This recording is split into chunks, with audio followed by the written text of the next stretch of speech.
এখানে নিয়েছি হচ্ছে পেঁয়াজ, ধনিয়া পাতা আর হচ্ছে কাঁচামরিচ। তার মধ্যে এখান দিয়ে ডো বানানো হচ্ছে। বলেন তো কি বানাবো আমি? যাই হোক আপনাদের গেস করা লাগবে না, আমি বলে দিচ্ছি। আমি হচ্ছে এখানে বানাবো হচ্ছে মোগলাই। তো বাসায় তৈরি আমি ফার্স্ট টাইম মোগলাই। সন্ধ্যাবেলা নাস্তা খাইতে ইচ্ছে করতেছিল, মানে সন্ধ্যাবেলা তো সবারই খিদে লাগে, কিন্তু বাইরে থেকে তো সবসময় খাওয়া যায় না। তো বাসায় তৈরি করতেছি, তো মোগলাই বানাইতেছি। এটা যে কি পরিমাণে ভেজাল বানাইতে, তবে খাইতে মনে হয় অনেক অসাধারণ। মনে হয় না, খাইতে আসলে অসাধারণ। তো আপনাদেরকে সবার শেষে বলবো। তো এই যে দেখেন আমি কি নিয়ে যাচ্ছি বলেন তো? এটা হচ্ছে গ্লাভস। গ্লাভস দিয়ে এই যে দেখেন, গ্লাভস দিয়ে মরিচগুলো মরিচ দেওয়া হয়েছে, তো ওই কারণে হাত জ্বলবে, যেহেতু আমার বাচ্চা আছে ওই কারণে হাত জ্বলার কারণে হচ্ছে কি আমি হাতে গ্লাভস নিয়ে নিয়েছি। তারপর হলো ভালো মতো মরতেছি, তারপরে হচ্ছে করা হবে। এই যে দেখেন আমার তার মাঝখানে আবার হচ্ছে এই যে দেখেন আটার ডোটাও নেওয়া হয়ে গেছে।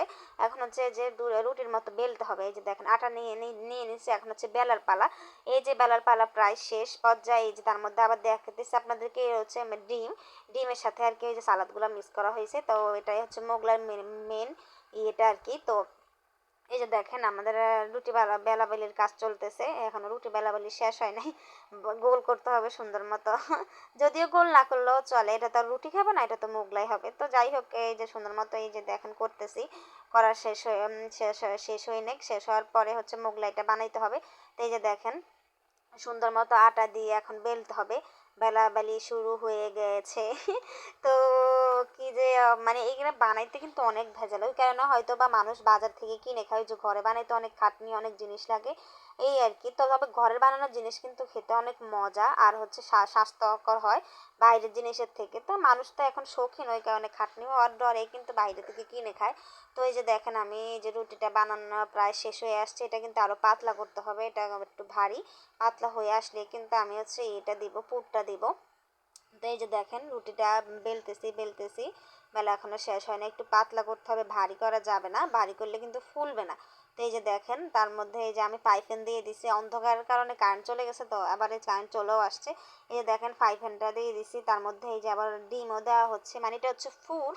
তো এই যে রুটিটার মধ্যে ফুড দেওয়া হচ্ছে। এখন পুর দেওয়া হইলে সুন্দর মতো ভাজ করে নিতে হবে আর কি। তো এখনো ভাজ করে এনে পুরটা দেওয়া শেষ হোক, তারপরে ভাজ করবো আপনারা দেখাইতেছি। এই যে দেখেন ভাজ করা হয়ে গেছে। তো এই দেখেন ভাজ করতেছি কিভাবে, আপনারা দেখেন। এটা মোগলাই আরো সুন্দর মতো বানানো যায়, তবে আমি তো ফার্স্ট টাইম বানাতেছি।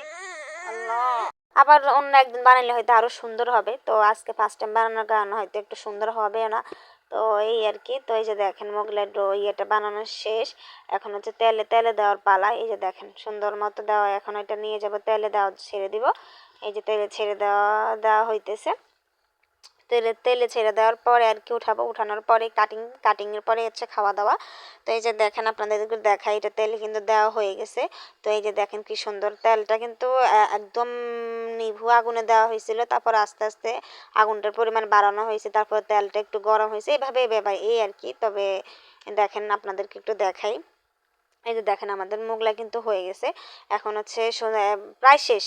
এখন আমি প্লেটে উঠাবো, প্লেটে উঠানোর পরে আর কি খাওয়ার পালা। তো এই যে দেখেন মোগলাই কিন্তু সুন্দর মতো লাল ভাজা ভাজা হয়ে গেছে, দেখতেও কি সুন্দর লাগতেছে, তাই না?